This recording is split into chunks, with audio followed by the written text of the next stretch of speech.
Eesti vanim elanik elab Kohila vallas, Marta Kivi, kes saab täna 107-aastaseks. Marta on pärit Saaremaalt ja ta sündis Tornimäe külas, aga täna ta elab oma poja juures. Ja lähme vaatame, kuidas Martal täna läheb. Marta on endiselt rõõmsameelne ja lahendab ajaviiteks ristsõnu. Kui uurida ea tervise saladuse kohta, siis Marta vastab kelmikalt, et tuleb süüa, kui nälg nõuab ja muud nippi kõrge ea kohta tal polevatki. Nii palju inimesi korraga võtab mu vana inimese silma uduseks. Austatud proua Marta, Aitäh! Mina olen Kohila vallavalitsusest ja toon tervisi ja õnnesoove Kohila rahvalt. Aitäh! Teie nägu on mul juba tuttav. Kodupaika ei saa keegi unustada. Igaveseks see su südamesse jääb. Palju õnne. Suur aitäh! Ma teeksin teile kalli. Palju õnne, jõudu ja tervist, ikka tervist.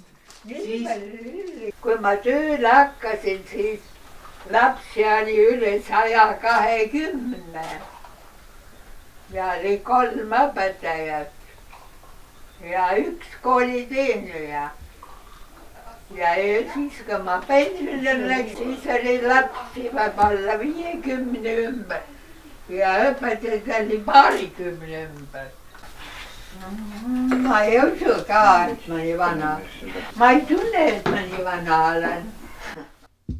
Korraga.